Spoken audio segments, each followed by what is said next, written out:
Hi, and welcome to Mrs. Long's video lesson on the poem Motho ke Motho ka Batho Babang by Jeremy Cronin. So the translation of the title of the poem is a person because of other people. So most of you will understand that concept, and immediately the word that will come to mind is Ubuntu. Now, Ubuntu in the Xhosa culture is I am. It translates as the idea of I am because we are. In other words, people are only people because of the people they surround themselves with. It also makes us think of the idea of no man is an island. And I found this little analogy. I'm not sure how true it is, but the idea of it is quite sweet, whether it's true or not. And that an anthropologist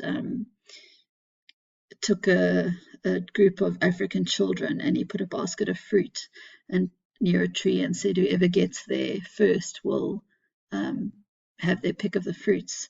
And when he told them that they could do this, instead of running off individually, they all took each other's hands and went together. And the explanation was that if everybody's how can people be happy if other people are not happy? So it's this idea of togetherness and very much synonymous with the African continent as a whole. This idea comes through incredibly strongly in this rather unique, interesting poem. So our poet is Jeremy Cronin.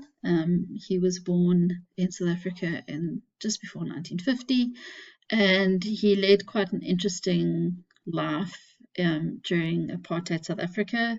He joined the SACP, the Communist Party, and as a result he was imprisoned and tried under the Terrorism Act, which basically considered anybody who didn't agree with the status quo of the government at the time to be a threat.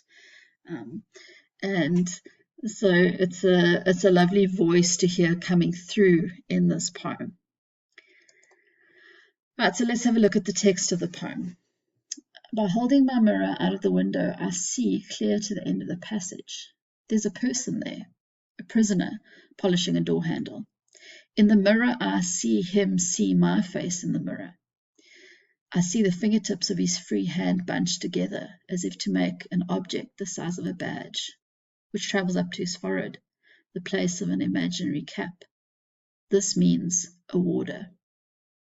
2 fingers are extended in a V and wiggle like 2 antennae. He's being watched.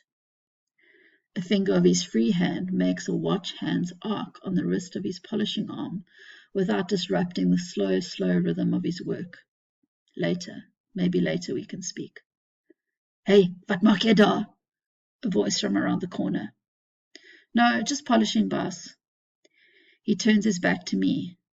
Now watch his free hand, the talkative one, slips quietly behind.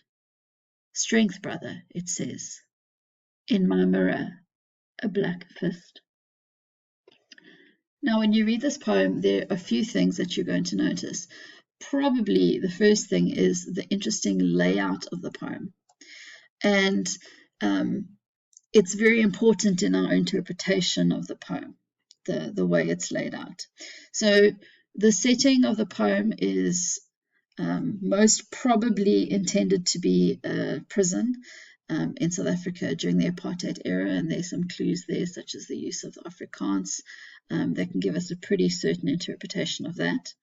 So what we have is we've got 2 prisoners who are not allowed to speak and communicate with each other verbally, who have created this non-verbal language that they use to be able to speak to one another. And in that, the scenario of the poem comes across this idea, the theme of resistance, the importance of communication, and of course the overarching idea of Ubuntu, which comes across in the way these men are trying to find a way to stay in touch with one another. The tone is intimate and quiet, but because they're being watched by a warder, we get this sense of tension that comes in as they are addressed by him. Now, even though there's very little spoken word in the poem is all about communication, and there are several different ways that this happens. We've got the gestures that the prisoners have created, almost their own little sign language, in order to be able to speak to each other. We've got Afrikaans, which is the language that the warder speaks. English, the language that the prisoner uses to reply.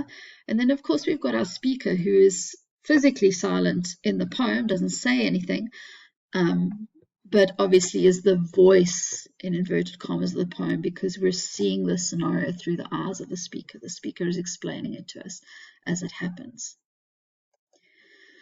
So when you look at the layout of this poem, it's obviously free verse, and the way that it's structured, it almost looks like a dialogue. You've got this offset structure, which shows us what is said and then the interpretation of what is said. And the interpretation starts off as being in brackets. The spoken words are put in italics. And so it's almost as if the poet is teaching us how to interpret the language and the way that the communication is happening in the poem. So let's have a look at the poem in a little bit more detail. So it starts off with this idea of the setting, which is the prisoner has to hold a mirror out of his window of his cell so that he can see to the end of the passage. So this mirror is obviously the symbol of his connection to the outside world. He's able to see outside, even though he's not able to physically be outside of his cell.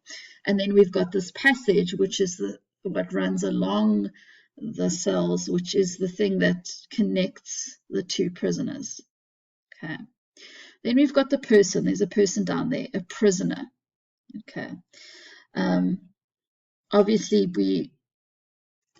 he isn't given a name, but the identity of prisoner tells us a lot about this person. And he's polishing a door handle, which I'm sure we can all agree is a ridiculous activity. You know, how much time can you spend polishing a door handle? But you can imagine that prisoners are given these kind of time-wasting activities, keeping them busy, making sure that they're doing something worthwhile, as it were. So in the mirror, I see him see my face in the mirror. So there's this moment of contact. And those of you... well, let me preface this by saying I'm recording this video during the COVID-19 lockdown in South Africa.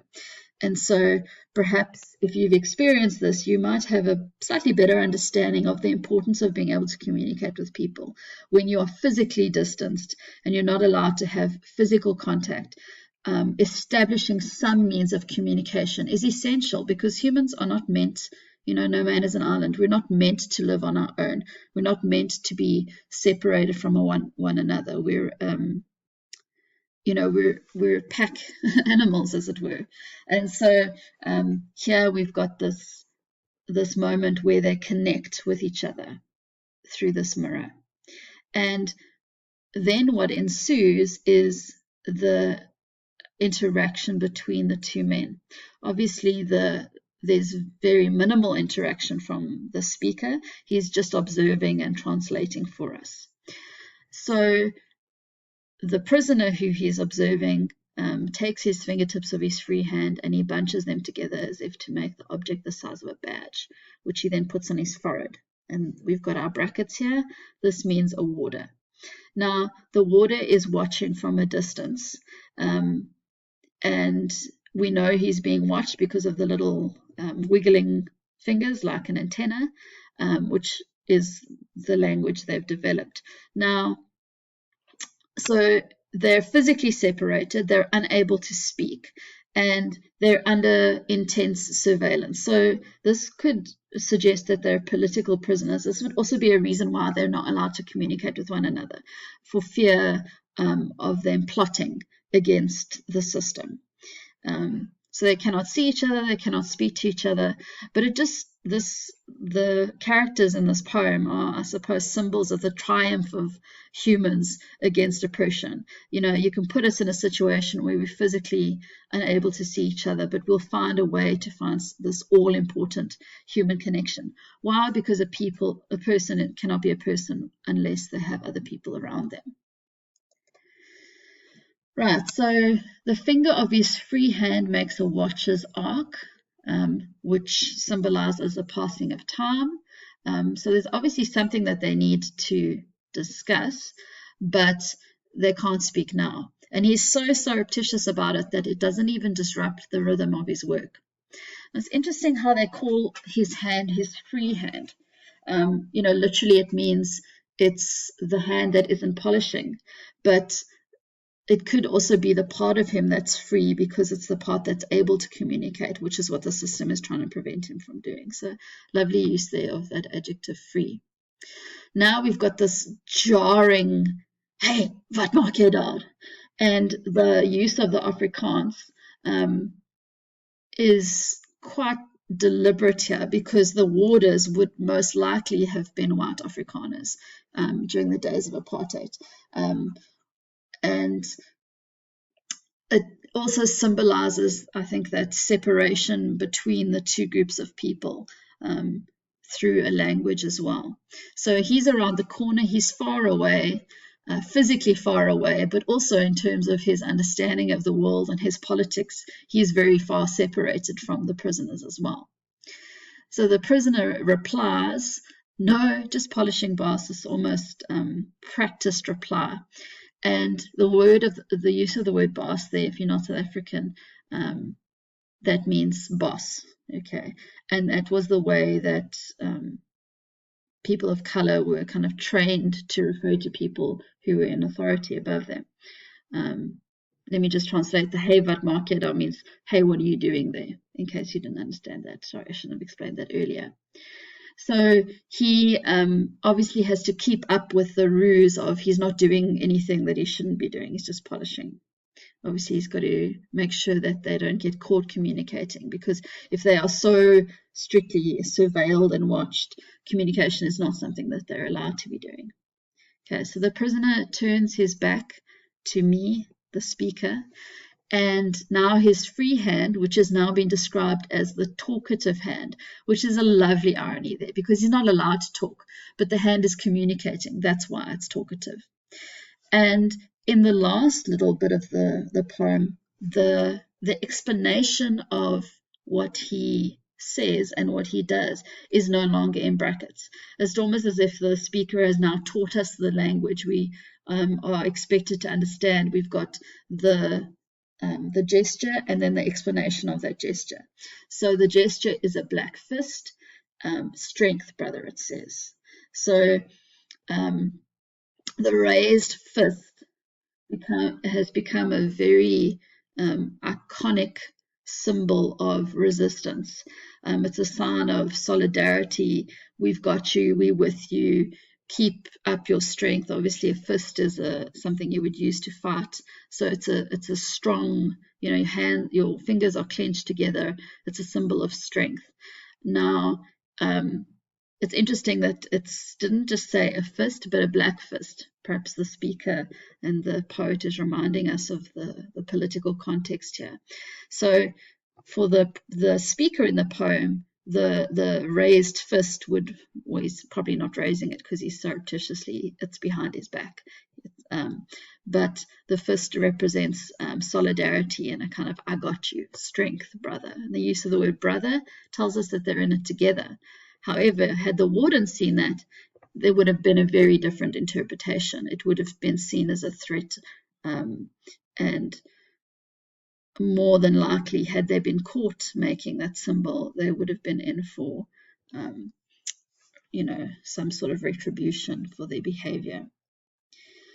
So there we have it. That's the poem. Motho ke motho, Batho Babang. A person is a person because of other people. A lovely little illustration of the ability of the human spirit to triumph in situations of oppression, and illustrating the importance of us being able to communicate with each other, showing that you can put people in situations where it would seem that they are beaten down and unable to communicate, but they will find a way nonetheless.